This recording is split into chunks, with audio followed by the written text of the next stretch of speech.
बड़े भाई का लालच, छोटे भाई का सबक। रामेश्वर नामी एक छोटा सा गांव था जिसमें महेंद्र नाम का एक किसान रहता था।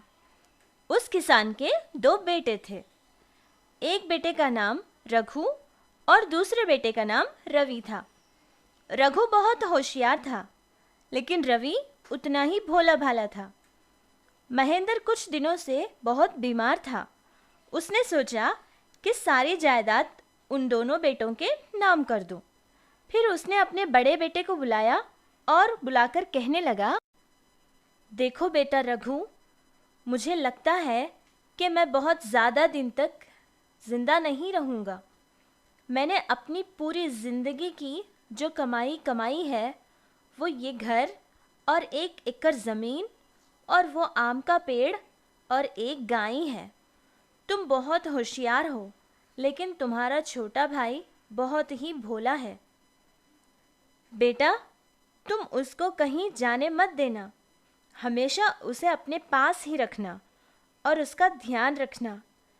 ये सारी दौलत आपस में दोनों मिलकर बांट लेना। ये कहकर महेंद्र रवि को अपने बड़े भाई को सौंप देता है। कुछ दिन गुजरने के बाद महेंद्र बीमारी की वजह से मर जाता है। रघु उतना अच्छा इंसान भी नहीं था जितना महेंद्र समझता था। रघु ने सोचा कि उसका छोटा भाई रवि बहुत ही भोला है। वो कुछ भी कर लेगा और उसे कुछ पता नहीं चलेगा। देखो रवि, पापा ने हमें जो जायदाद दी है, ये घर और हमारा खेत ही है। मैं ये घर ले लूँगा और तुम्हारे लिए खेत के पास ही में एक घर बनाऊंगा। वैसे भी इस पुराने घर में तुम नहीं रह पाओगे। खेत भी हम दोनों आधा आधा बांट लेंगे। पानी की तरफ का हिस्सा मैं ले लूँगा और इधर वाला तुम ले लेना। हमारी जो गाय है उसका अगला भाग तुम ले लेना और पीछे वाला भाग मैं ले लूँगा। अब बचा हमारा आम का पेड़, उसका नीचे वाला भाग तुम ले लो और ऊपर वाला भाग मैं ले लूँगा। पेड़ की ठंडी ठंडी साये का अच्छे से मज़ा लेना। ये क्या भैया, सारी मेहनत सिर्फ आप ही करेंगे क्या? आप कितने अच्छे हो भैया। इस तरह रघु अपने छोटे भाई रवि को जायदाद में हिस्सा दे देता है। गांव में जो घर था वो उसने ले लिया और गांव के बाहर जो उनका खेत था वहां रघु ने एक घर बनवाकर रवि को दिया। जिस तरफ पानी बहता था वो हिस्सा खुद ले लेता है और जहां पानी नहीं पहुंच पाता था वो छोटे भाई को दे देता है। लेकिन रवि अपने भोलेपन की वजह से ये सारी बातें समझ नहीं पाया। हर दिन बेचारा रवि गाय को घास खिलाता और उसकी देखभाल करता था। बड़ा भाई रघु गोबर वगैरह को साफ करके अपनी खेती ले जाकर अपने खेत में डाल लेता था ताकि उसकी फसल अच्छी उगे। बड़े भाई को गोबर उठाता देख रवि को बहुत दुख होता था। रवि ने रघु से एक दिन कहा, भैया, आप कितनी मेहनत करते हो। मैं तो सिर्फ इसको खाना खिलाता हूँ, लेकिन आप उसकी सारी सफाई करते हैं। आपका इतना काम करना मुझसे देखा नहीं जाता। एक काम करते हैं, गाय का अगला हिस्सा आप ले लो और पीछे वाला हिस्सा मैं ले लूँगा, ठीक है? नहीं नहीं मेरे भाई, इसकी कोई ज़रूरत नहीं। ये सब मेहनत तुम्हें करने की कोई ज़रूरत नहीं है, मैं सब देख लूँगा। रवि हर दिन आम के पेड़ को पानी डालता था और उस पेड़ के साए के नीचे आराम करता था। अरे भैया, कितनी देर उसी धूप में काम करते रहेंगे। थोड़ी देर के लिए यहाँ इस पेड़ के नीचे आकर विश्रांत कीजिए। नहीं, वो पेड़ की साया तो सिर्फ तुम्हारी है। मैंने कहा था ना, उस साये का मज़ा सिर्फ तुम ही उठाओ। रवि को लग रहा था कि उसका बड़ा भाई उसे काम करता हुआ देख नहीं सकता, इसीलिए ये सब वो खुद कर रहा है। इसी तरह कुछ दिन गुजरने के बाद रघु ने शादी कर ली। रघु की पत्नी भी उसी की तरह बहुत ही ज़्यादा लालची थी। फिर रवि ने भी एक दिन एक अच्छी लड़की से शादी कर ली। रवि की पत्नी बहुत समझदार और होशियार भी थी।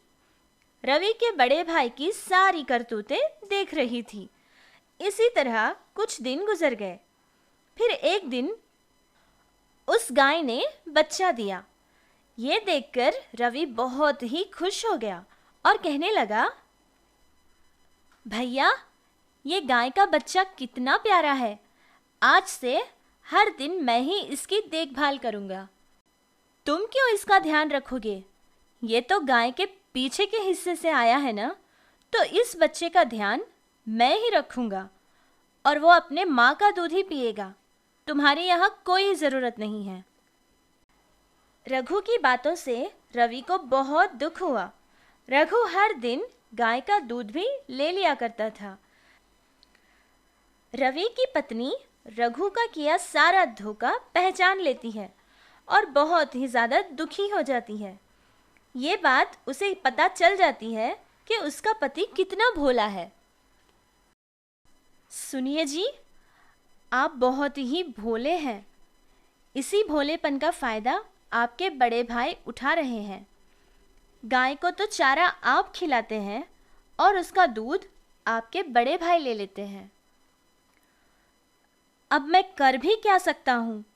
भैया ने मुझे आगे वाला भाग ही दिया था और गाय के बच्चे को तो मुझे छूने भी नहीं दिया।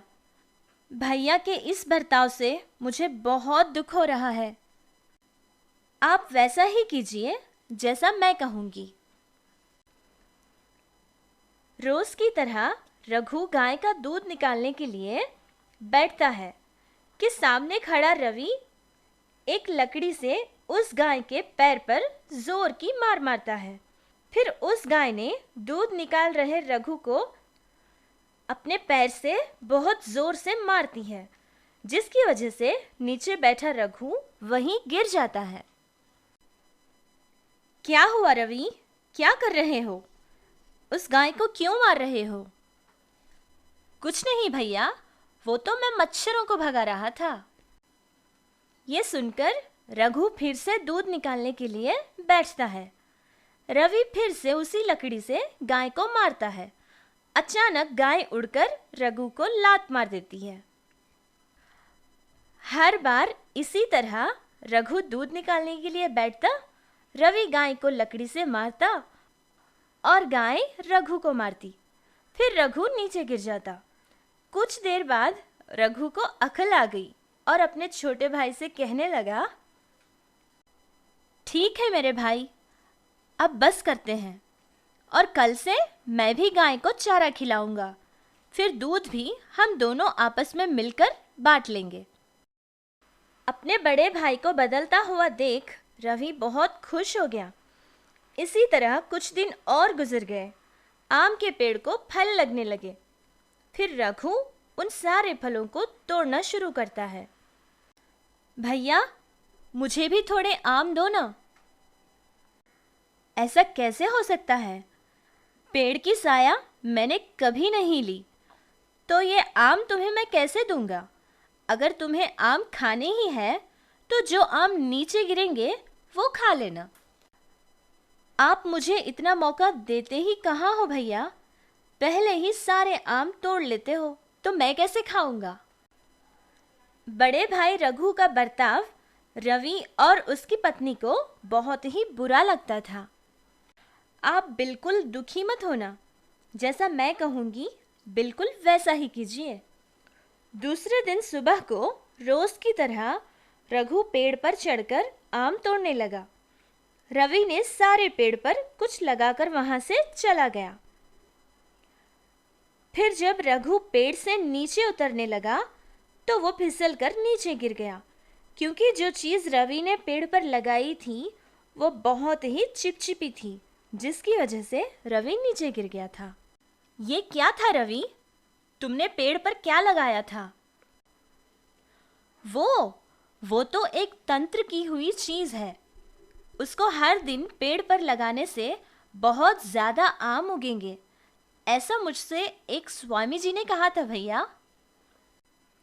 अच्छा, ठीक है। फिर दूसरे दिन रघु ने एक सीढ़ी की मदद से पेड़ पर चढ़कर आम तोड़ने लगा।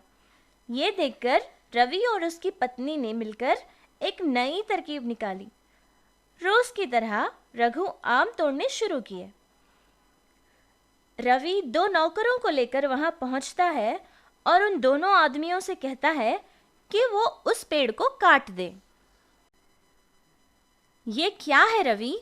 ये सारा सामान और ये चाकू किस लिए? यहाँ इसका क्या काम है? कुछ नहीं भैया, स्वामी जी ने मुझे कुछ बीज दिए हैं। इस पेड़ की जगह ही में उन बीजों को गाड़ना है, इसीलिए इस पेड़ को काटना ज़रूरी है। ऐसा अगर हम करेंगे तो इस पेड़ की जड़ों में भी आम निकलेंगे। ऐसा मुझसे स्वामी जी ने ही कहा है।